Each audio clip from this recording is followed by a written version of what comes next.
देखिए द्विघात समीकरण से हमने कुछ जो है महत्वपूर्ण प्रश्न आपको हम करवाएं। जो द्विघात समीकरण है इसमें और भी महत्वपूर्ण प्रश्न है, ठीक है ना।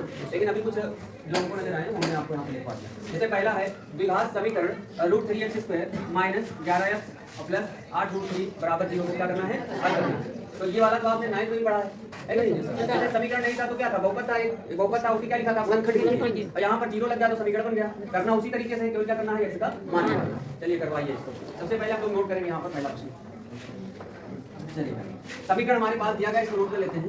समीकरण है रूट बोले x² माइनस 11x प्लस 8√3 बराबर 0। 8√3 और √3 गुणा करेंगे। सबसे पहले हम लोग क्या करेंगे, 8√3 और √3 का क्या करेंगे, गुणा। तो √3 का गुणा कितना हो जाएगा, और 8 से कितना हो जाएगा, 24। यानी हम लोग लिखेंगे 24 यहाँ पर। अब देखिए जो एक किनारे वाली संख्या है इसके बगल में कौन सा चिन्ह है, प्लस। अब प्लस आता है तो बीच का मान किससे आता है, जोड़ने से आता है। किससे आता है, जोड़ने से। हम लोग 24 के बारे में क्या बोलेंगे, 24 कैसे गुणनखंड करें कि जोड़ने पर 11। तो देखिए 8 कितना हो गया, 11। यानी इस 11 के स्थान पे हमको क्या लिख देना है, 8 + 3 बाकी चलता रहेगा। यहाँ पर हो जाएगा √3x² माइनस ब्रैकेट में 8 + 3 नीचे x प्लस 8√3 बराबर 0। अब माइनस का इधर से गुणा करेंगे, इधर से x का गुणा करेंगे, तो ये हो जाएगा √3x² minus 8x minus 3x plus 8√3 बराबर 0। अब बोलिए क्या करेंगे, अब हम लोग जोड़ी बना लेंगे। पहले जोड़े में कोई संख्या कॉमन है, चर कॉमन है, चर में कॉमन है, संख्या में नहीं है। एक काम और भी कर सकते हैं, चाहे तो इसको इकट्ठा कर लें, कोई दिक्कत नहीं। अन्यथा आप इसमें ही देख लीजिए, इन दोनों में क्या कॉमन नजर आ रहा है, हम सिर्फ x कॉमन ले सकते हैं। यहाँ पर x कर लिया कॉमन, तो क्या बचा, √3 बचा, साथ में x माइनस का 8। अगले में क्या कॉमन, माइनस का √3 कॉमन। देखिए 3 को हम क्या लिख सकते हैं, 3 के बारे में आप ये जानते हैं कि 3 बराबर आप लिख सकते हैं √3 × √3। एक बार √3 कॉमन हो जाएगा तो एक बार √3 बढ़ जाएगा। तो यहाँ पर हमारे पास बचेगा √3x और प्लस के स्थान पे हो जाएगा माइनस, क्या हो जाएगा, माइनस का 8 बराबर हो जाएगा 0। समझ गए इसको। अब यहाँ पर देखिए ये वाला पद यहाँ पर भी है और यहाँ पर भी है, तो दोनों जगह से इसको कॉमन ले लीजिए। दोनों जगह से इसको कॉमन करेंगे तो बचेगा √3x माइनस का 8 और दूसरे ब्रैकेट में x माइनस का √3 और बराबर कितना, 0। बराबर 0 चल रहा है तो बराबर 0 चलता रहेगा, बराबर का हो जाएगा यहाँ पर 0। समझ गए। अब हमको मान निकालना है x का, तो एक बार इसको 0 के बराबर करेंगे, एक बार इसको 0 के बराबर करेंगे ना। तो हम लोग लिखेंगे यदि √3x माइनस 8 बराबर 0, तो एक का मान निकालिए आप। √3x बराबर कितना, 8। हमने पहले 8 को भेजा उधर, 8 इधर किसमें था, इधर गया तो अब देखिए x के √3 किसमें है, इधर जाएगा, x बराबर हो जाएगा 8 × √3। ये हो गया। इसी प्रकार इस वाले मान को भी 0 के बराबर करेंगे, तो x माइनस 3 बराबर 0। यहाँ पर है √3, x बराबर क्या हो जाएगा, +3 हो जाएगा। तो अतः यहाँ पर हम लोग लिखेंगे अतः हल बराबर, यहाँ पर दो मान जो आए उन्हीं को लिख देना है, 8/√3 कामा ये हो जाएगा √3। समझ रहे। तो ये महत्वपूर्ण प्रश्न है, इसको आप नोट करिए। चलिए अब देखिए आप लोग प्रश्न नंबर 2 लिखा है, सूत्र की सहायता से समीकरण 3x² माइनस 2x माइनस 21 बराबर 0 को हल कीजिए। इस समीकरण को आपको सूत्र की सहायता से हल करना था। इसको आपको जैसे आपने साधारण हल किया था वैसे इसको आपको सूत्र से हल करना है। चलिए इसको करवाइए। पहले क्या लिखेंगे, हाँ सवाल नंबर 2 है, सवाल नंबर यहाँ पर। चलिए समीकरण नोट करेंगे। सबसे पहले 3x² माइनस 2x, हाँ तो बोलो बराबर, चलिए आगे। हाँ पहले हम लोग चाहे तो लिख लिया करें इस तरीके से, ax² plus bx plus c बराबर 0 से तुलना, माइनस नहीं रहेगा, प्लस नहीं। सूत्र में जो व्यापक रूप होता है यही रूप होता है, ठीक है ना। ax² plus bx plus c बराबर 0 से तुलना। अगर हम लोग तुलना करेंगे a का मान कितना होगा, a बराबर b बराबर -2, c बराबर, ठीक है ना। अब हम लोग सूत्र का प्रयोग करेंगे। सूत्र हमारा है, सूत्र चलिए बताइए, x बराबर -b प्लस माइनस √b² हाँ बटे। अब मान रखना है रखिए मान। अच्छा एक चीज और ध्यान देना है, पेपर में कोशिश करना कि ये बराबर के नीचे ही बराबर लगाना, ठीक है? चलिए बताइए माइनस बी, तो माइनस बी का मान कितना देंगे? माइनस 2, तो माइनस माइनस प्लस हो जाएगा, तो हम डायरेक्टली यहाँ पर प्लस ही लिख देते हैं, प्लस का हो जाएगा 2। अब प्लस और माइनस रूट बी स्क्वायर बोले तो माइनस 2 का स्क्वायर हो जाएगा, माइनस 2 का माइनस 4। अब गुणा में ए, गुणा में ए, देखो बाल ठीक कर रहे, बाल ना ठीक करो, इधर देखो, इधर देखिए। ए का मान कितना? 3। ए का मान 3, गुणा में 3 हो गया। माइनस 3 सी का मान माइनस माइनस का 21 इसको पंद्रह होगा, पकड़ा दोगे, बाल ठीक कर ले। बटे कितना? 2 गुणे 3 हो गया, ठीक है? आगे अब 2 यहाँ पर हो गया, 2 प्लस माइनस रूट, ये 2 दूनी हो गया 4, माइनस माइनस देखिए 2 जगह 252 हो जाएगा। और इन दोनों के बटे कितना हो जाएगा? 6। यहाँ पर ठीक सामने बराबर लगाएंगे, इधर लाइन के और इधर इसके नीचे, ठीक है? आगे अब x बराबर गुणा में चल ही रहा है 2, हाँ 2 प्लस माइनस रूट 200 हो जाएगा कितना? 256 बटे 6। अच्छा 256 का वर्गमूल 16, हाँ तो x बराबर 2 प्लस माइनस 16 बटे 6। अच्छा अब इसमें देखिए हमारे पास 2 चिन्ह आ गए, तो एक बार कहेंगे प्लस चिन्ह लेने पर, एक बार कहेंगे माइनस चिन्ह लेने पर। तो यहाँ पर लिख देते हैं एक बार प्लस चिन्ह लेने पर, प्लस चिन्ह लेने जो यक्ष का मान होगा वो देखिए सिर्फ रखेंगे 2 और प्लस 16 बटे 6, तो 16 और 2 कितना हो जाएगा? 18 बटे 6। काट दीजिए, 6 3 18 ना, या 6 कम से 3 बार कट जाएगा, तो यक्ष का मान कितना आ गया? 3। यक्ष का मान 3 आ गया। अब लिखेंगे माइनस चिन्ह लेने पर, माइनस चिन्ह अब केवल माइनस रहेगा, यक्ष बराबर 2 माइनस 16 बटे 6। अब यहाँ पर देखिए बड़ी संख्या से ही छोटी संख्या घटाएंगे, लेकिन चिन्ह हमारा जो बड़ी संख्या का है वो है माइनस का, तो कौन सा चिन्ह लगेगा? माइनस। अब 16 में से 2 गया 14, अब बटे 6, 2 तिहाई से 2 सते 14, कितना क्या? माइनस। उसके बाद हम लोग लिख देंगे अतः, क्या लिख देंगे? अतः इसमें भी हल्का जो x का मान है यहाँ पर लिख देते हैं, इसका यहाँ पर हो जाएगा अतः हल। अतः यहाँ पर भी तो हमने हल ही किया है ना, अतः हल बराबर हो जाएगा कितना? 3 माइनस 7 बटे 3 कामा माइनस 7 बटे 3 का ये है माइनस 7 बटे, ये आपका हो जाएगा, समझे? एक चीज आपको ध्यान देना है यहाँ पर, ध्यान क्या? अगर इसका वर्गमूल निकलता है तो प्लस चिन्ह लेंगे और एक बार माइनस चिन्ह लेंगे, अगर वर्गमूल नहीं निकलता है तो इतना ही आप छोड़ देना, ठीक? x का जो यहाँ पर मान आएगा ये वाला, तो ये आपका आंसर हो जाएगा, ठीक है ना? ठीक, चलिए अब देखिए सवाल नंबर 3 को देखिए आप लोग, लिखा है 2 क्रमागत धन पूर्णांक ज्ञात कीजिए। तो हमने बता रखा है कि 2 क्रमागत 3 क्रमागत कौन से पूर्णांक होते हैं ना, तो 2 धनात्मक क्रमागत पूर्णांक ज्ञात करना है जिनके वर्गों का योग कितना है? 365। चलिए हल करवाइए इसको, तीसरे का हल माना, यहाँ पर लिखेंगे माना 2 क्रमागत धन पूर्णांक बराबर हाँ x कामा x प्लस, सभी लोग देख रहे हैं इसको, 2 क्रमागत धन पूर्णांक हमेशा यही मानते हैं, ठीक है? अगर 3 कहता तो x कामा x प्लस 1 कामा x प्लस 2 हो जाएगा। इसके बाद बोलिए, अब हम लोग लिखेंगे प्रश्नानुसार, प्रश्नानुसार, अब जैसा प्रश्न कहता है उसी के हिसाब से हमको काम कर देना है। चलिए बोलिए, प्रश्न कहता है कि जिनके वर्गों का योग 365 है, अर्थात इसका वर्ग प्लस इन दोनों का वर्ग है ना। चलिए बोलिए, x स्क्वायर लिखेंगे x square plus x plus 1 का बराबर 365। अब यहाँ तक कर ले गए तो समझो तुम्हारा सवाल पूरा हो गया। पूरा तो नहीं हुआ लेकिन लगभग होने का मतलब आपको रास्ता पता चल गया है, ठीक नहीं? कि अब ये बन गया x का वर्ग और यहाँ पर बन गया x प्लस 1 का होल स्क्वायर, यहाँ पर इसको करना है प्लस होल स्क्वायर के हिसाब से, बाकी पाठांतर करना है, जैसे समीकरण को हल करते हैं वैसे आपको कर लेना, ठीक? चलिए हाँ अब इसको लिखेंगे हम लोग x square plus plus 1 plus 2x बराबर 300। चलिए आगे, ये हो गया x स्क्वायर 2x, आगे बोलिए प्लस 2x प्लस 1 माइनस 365 बराबर ये, यानी 365 हमने पाठांतर कर लिया, ठीक है? आगे बोलिए 2x square plus 2x minus, हाँ एक घट गया, एक प्लस में था ना, देखो विपरीत चिन्ह हमेशा क्या होते हैं? घटते हैं, और चिन्ह को लगाते हैं जिसकी संख्या बड़ी होती है, माइनस की संख्या बड़ी है तो माइनस चिन्ह लगा दिया, बच गया 300 बराबर 0। या करके या का मतलब हुआ कि 2 का भाग सभी में चला जाता है, तो 2 का भाग हम लोग सभी में पढ़ देते हैं। यहाँ पर क्या बचा? x square plus x minus 182 आएगा बराबर 0। अब आप देख रहे हैं यहाँ पर साधारण गुणनखंड बन गया।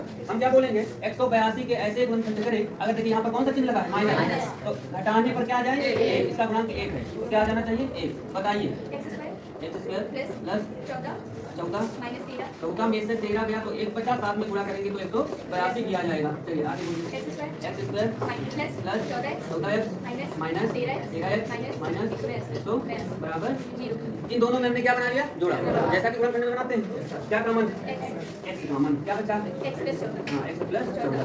चलिए आगे माइनस 13 -13 ब्रैकेट में एक्स प्लस 14 बराबर 0 एक्स प्लस 14 होल कॉमन है ना। क्या बचा? एक्स माइनस 13 एक्स माइनस 13 बराबर बराबर 0 0 यदि एक्स प्लस 14 बराबर 0 एक्स प्लस 14 बराबर 0 तो एक्स बराबर माइनस 14 एक्स बराबर -14। अब हाँ यहाँ पर एक बात समझिए, जब भी हमारे पास माना वाला सवाल, इसको ध्यान दीजिए, माना वाला सवाल आ जाए तो उसमें माइनस वाले मान को हमेशा आपको लिख देना है अग्राह्य। लेकिन यहीं पर अगर हल करने वाला सवाल आ जाए तो माइनस में है चाहे प्लस में है, वहां पर अग्राह्य कुछ नहीं लिखना, समझ गए? तो यहाँ पर माइनस आता है, उसको क्या लिख देना है? अग्राह्य। यदि एक्स माइनस 13 बराबर 0 एक्स माइनस 13 बराबर 0 तो एक्स एक्स बराबर 13 हालांकि आंसर यहीं से आएंगे, लेकिन आपको जो शुद्ध मान प्लस आए उसी को लेना है। अब लास्ट में जहां पर माना लिखते हैं वहां पर आपको लिखना है अतः। लास्ट में उत्तर आने के बाद माना की जगह क्या लिखना है? अतः। वही लिखेंगे जो लिखे पूरी लाइन। दो क्रमागत धन पूर्णांक बराबर, यही लिख देंगे दो क्रमागत धन पूर्णांक बराबर, दो क्रमागत धन पूर्णांक बराबर। कौन कौन से हो जाएंगे? हाँ देखिए, एक तो क्या है? x, x माने 13 कामा एक है x प्लस 1 तो 13 प्लस 1 बराबर 14। यही आपके जो है दो क्रमांक हो जाएंगे। और जैसा प्रश्न बोला है वैसे हो जाएंगे, जिनके वर्गों का योग 365। अगर 13 कवर करेंगे और 14 कवर करेंगे, दोनों को जोड़ेंगे तो कितना आएगा? 365। चलिए अब हम सवाल नंबर 4 को हल करेंगे। लिखा है एक बिंदु का हर उसके अंश से एक अधिक है, ठीक है ना। इस बिंदु का 3 गुना, बिंदु का 3 गुना बोल रहा है बिंदु का, इसके व्युत्क्रम के बिंदु का व्युत्क्रम ये 2 गुने से एक कम है, बिंदु ज्ञात कीजिए। चलिए हल करवाइए सवाल नंबर 4। सवाल नंबर 4 का बोलो। सभी लोग देखें ना पूर्वक। माना बिंदु का क्या अंश, माना बिंदु का अंश बराबर x।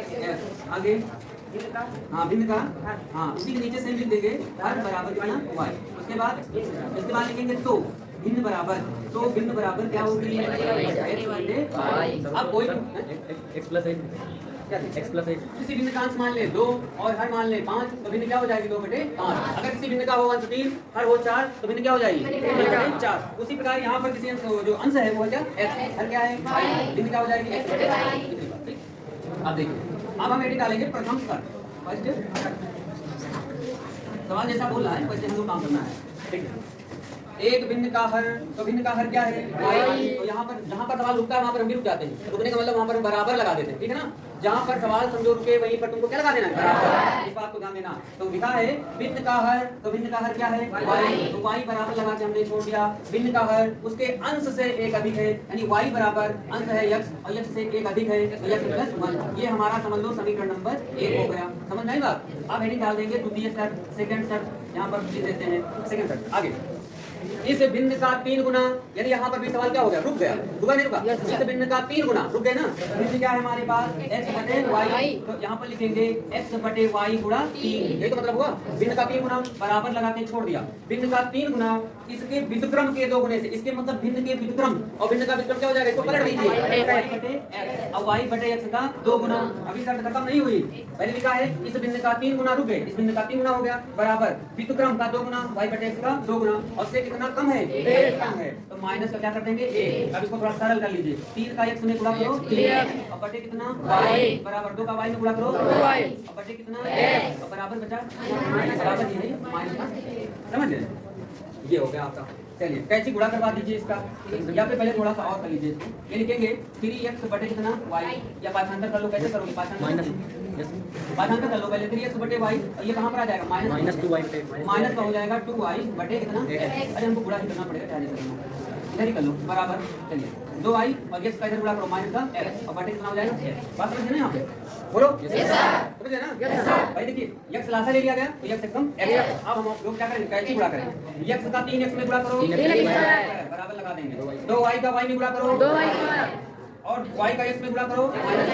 समझ गए? सभी को इधर ले आओ। या यहाँ पर हमारे पास 3x स्क्वायर 2y प्लस में इधर लाओ माइनस में, और ये माइनस में हो जाएगा प्लस में, स्क्वायर भी है। और एक्स वाई उधर क्या बच गया? इसको मान ले हम लोग समीकरण नंबर हाँ समीकरण नंबर 2। अब बोलेंगे समीकरण 1 व 2 से जहाँ पर y है वहाँ पर क्या लिख देंगे? x प्लस यहाँ पर देखिए हम ऐसा बोल सकते हैं कि समीकरण 1 व 2 से समीकरण 1 व 2 से जहाँ पर x है वहाँ पर y है वहाँ पर लिखेंगे x प्लस 1। यहाँ कुछ नहीं है, ये हो जाएगा 3x स्क्वायर माइनस 2y की वैल्यू देंगे x प्लस 1 का whole square plus x y की वैल्यू देंगे x प्लस 1 बराबर 0। 3x स्क्वायर यहाँ पर होल स्क्वायर तोड़ना है, a square x square plus 1 का स्क्वायर 1 और प्लस का हो जाएगा 2x और प्लस का इधर की गुणा कर दो x स्क्वायर और प्लस का x बराबर 0। पहले इतनी बात बोलो, समझ में आई? नहीं आई? अब क्या करेंगे? दो का अंदर गुणा करेंगे, ठीक है ना? अब दो का अंदर गुणा कर दीजिए। चलिए ऊपर देख लीजिए, यहाँ पर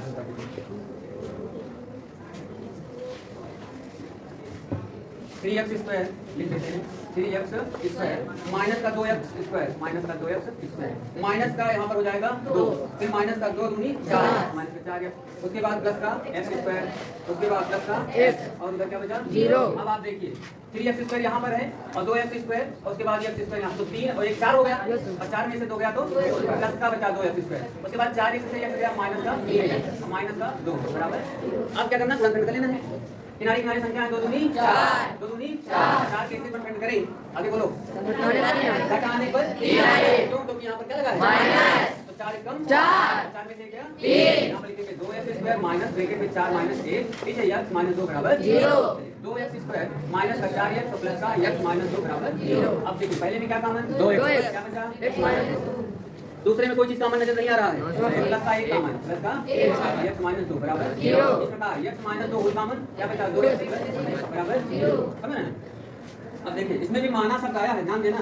जहाँ पर माना रहता है तो कोई भी माइनस का मान आएगा तो उसको क्या कर देंगे? ये वाला ग्राह हो जाएगा। तो हम अब लिखेंगे यदि x माइनस 2 बराबर 0 तो x बराबर 2 यही मान आपका ले लिया जाएगा। वो वाला आप जानते हैं कि माइनस में आएगा। फिर से देखें उसको भी लिख ही दीजिए। चलिए यदि क्या लिखेंगे? यदि 2x प्लस 1 बराबर 0 तो डायरेक्टली लिख दीजिए x बराबर माइनस का 1/2। ये क्या हो जाएगा? अग्राह्य। समझ गए? अग्राह्य क्यों? क्योंकि जो जितने माना वाले सवाल है उसमें जो ऋणात्मक मान होता है उसको क्या करते हैं? अब माना की जगह क्या लिख लेना है? अतः क्या पूछ रहे हैं यहाँ पर? भिन्न पूछ रहे हैं ना? क्या पहले भिन्न ज्ञात कीजिए। पहले y का मान ज्ञात करना है। अभी x बराबर 2 ले लेंगे तो y का मान वैसे भी 1/2 ही आ जाएगा, ठीक है नहीं? तो कितना आएगा भाई? y का मान देख लो कितना आएगा? 3 आएगा। y का मान कितना आएगा? 3 आएगा। तो लिख दो इसको, x का मान आगे लिखते हैं यहाँ पर लिख दो x का मान कहाँ रखने पर? रख दो। तो y बराबर क्या हो जाएगा? 2 प्लस 1 बराबर कितना 3। तो y का मान यहाँ पर आ गया कितना? अतः भिन्न बराबर यहाँ पर क्या लिखेंगे? अतः भिन्न बराबर क्या लिखे हो? x बटे और x का मान आया है 2 बटे कितना? पूरी बात समझ में आई? महत्वपूर्ण प्रश्न है, इसको तैयार कर लेना एक बार। अगला देखिए 5 नंबर का प्रश्न। ये और भी महत्वपूर्ण प्रश्न है, इसको ध्यानपूर्वक समझिएगा सभी लोग।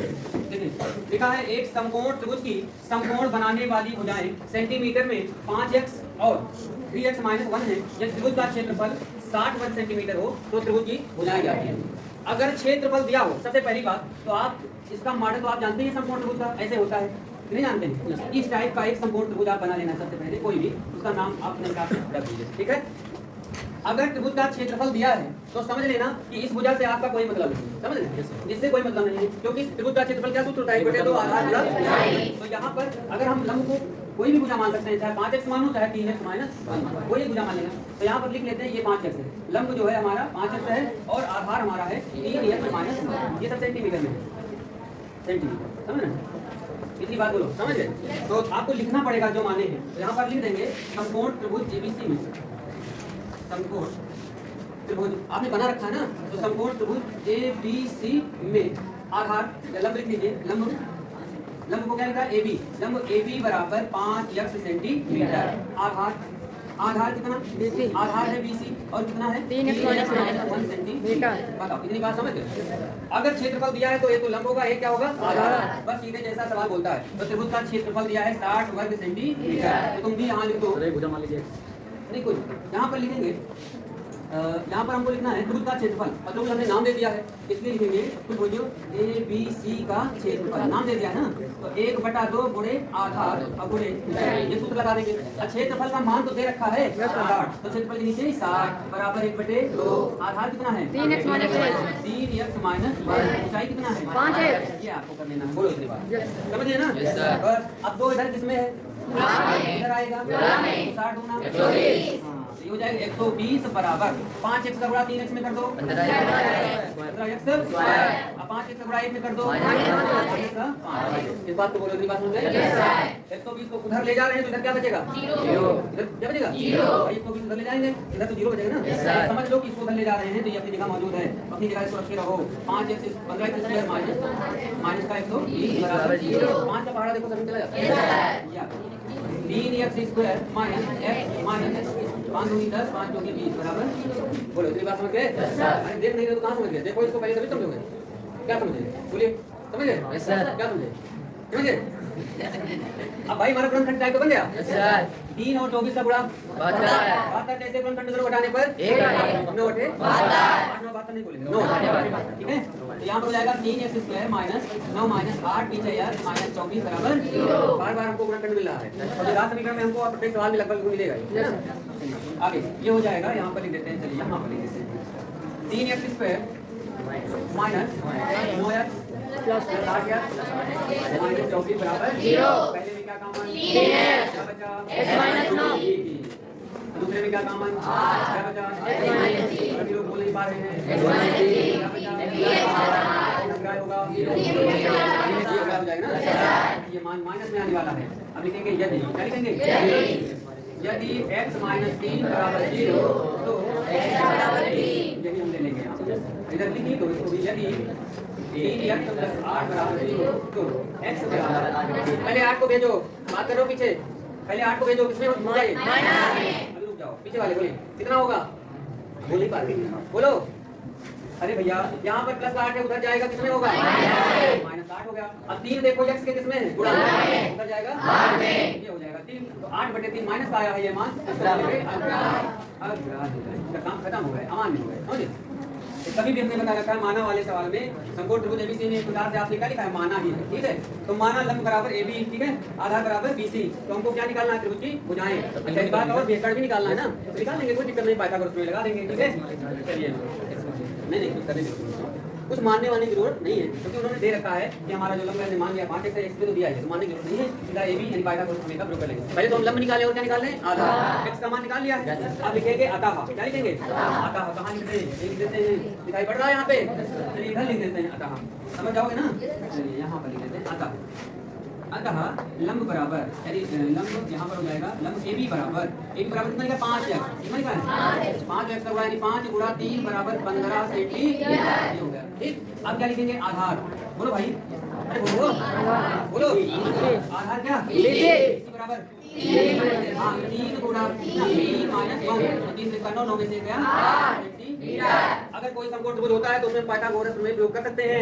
AC क्या है हमारा? तो यहाँ पर कह सकते हैं कि AC बराबर रूट बता दी डायरेक्ट। AC बराबर कर्ण का स्क्वायर बराबर होता है लंब का स्क्वायर प्लस आधार का स्क्वायर। तो लंब आपने निकाल रखा है 15, हम डायरेक्ट थोड़ा लिख रहे हैं, आप विस्तार पूर्वक लिख लेना। 15 का स्क्वायर प्लस 8 का स्क्वायर। अब 15 का स्क्वायर कितना होता है? 220। 8 का 14। तो यहाँ से AC बराबर आपका आ जाएगा कितना? 4 5 9 6 2 8 और ये 289 का वर्गमूल होता है 17 सेंटीमीटर। इस प्रकार आपकी तीनों भुजाएं पता चल रही, ठीक है।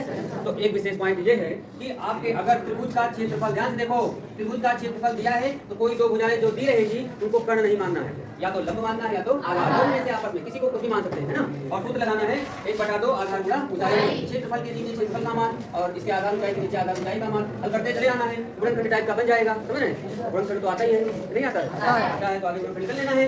दोनों हमारे पास भुजाएं निकल आएंगी। तीसरी भुजा निकालने के लिए हम लोग जानते हैं कर्ण का स्क्वायर बराबर लंब का स्क्वायर प्लस आधार का, इसका प्रयोग कर देना, समझ रहे हैं। ठीक हो गया।